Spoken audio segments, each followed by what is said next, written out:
बढ़ते आगे, प्रधानमंत्री फसल बीमा योजना में किसानों के हित में राज्य सरकार लगातार नए सुधार लागू कर रही है और अब किसानों की बगैर अनुमति के उनकी फसल का बीमा नहीं किया जा सकेगा। न ही इसके एवज में बिना अनुमति कोई प्रीमियम राशि काटी जा सकेगी। कृषि विभाग ने इसे लेकर बैंकों और बीमा कंपनियों को सख्त निर्देश दिए हैं। देखिए रिपोर्ट।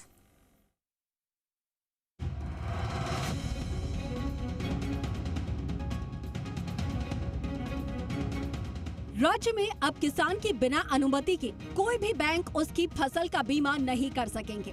प्रीमियम राशि काटने से पहले बैंकों को संबंधित किसान को इस बारे में सूचना देना अनिवार्य होगा। दरअसल वर्तमान में प्रधानमंत्री फसल बीमा योजना के अंतर्गत खरीफ 2026 फसलों के बीमा करने की प्रक्रिया चल रही है। किसान 15 अगस्त तक अपनी बोई हुई फसल का बीमा करवा सकते हैं और इसे लेकर कृषि आयुक्त नरेश कुमार गोयल ने वित्तीय संस्थानों को एक पत्र लिखा है।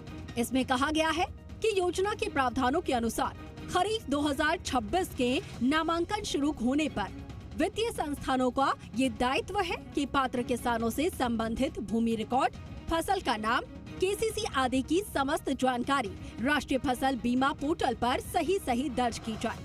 कृषि आयुक्त गोयल ने इस संबंध में राज्य स्तरीय बैंकर समिति के समन्वयक, अपेक्स बैंक के प्रबंध निदेशक और राजस्थान ग्रामीण बैंक के क्षेत्रीय प्रबंधक, सहकारी समितियों के रजिस्ट्रार और सीएससी के राज्य प्रमुख को पत्र लिखा है।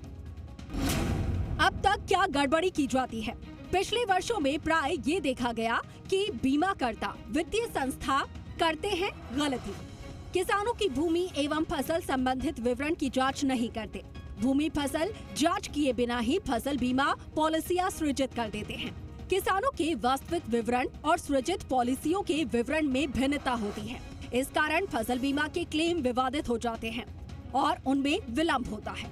इससे किसानों को आर्थिक नुकसान और परेशानी का सामना करना पड़ता है। कृषि विभाग ने क्या समाधान निकाला है?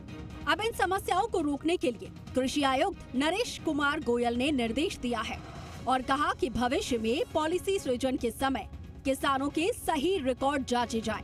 फसल बीमा संबंधित समस्या विवरण राष्ट्रीय फसल बीमा पोर्टल पर सही रूप से दर्ज करें।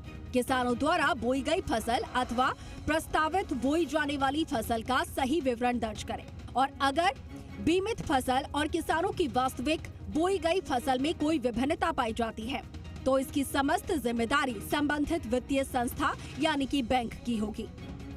बैंक्स जो हमारे ऋणी किसान है जो लोन लेते हैं, केसीसी लेते हैं, उनके लिए जो संस्थान है उनको हमने निर्देश दिए हैं बैंकों को कि इनकी जब भी आप इनकी प्रीमियम की किस्त काटें तो इनको बाकायदा इन्फॉर्म करें और इनकी राय लें कि हम आपका ये प्रीमियम काट रहे हैं। और दूसरा, अभी ये देखने में आया कि बैंक अपने हिसाब से ही बिना जानकारी किए कि उन्होंने कौन सी फसल बोई है वो काल्पनिक रूप से उल्लेख कर देते हैं। कृषि आयुक्त ने ये भी कहा कि फसल बीमा पॉलिसी के लिए नामांकन संबंधित किसान की सहमति से ही किया जाए। किसान की जानकारी के बिना केवल केसीसी में अंकित फसल के आधार पर बीमा नहीं करें।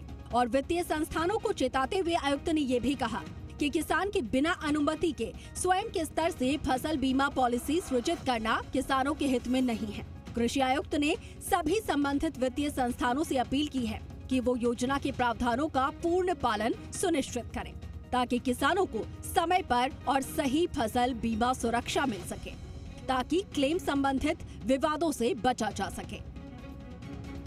काशीराम चौधरी, जी मीडिया, जयपुर।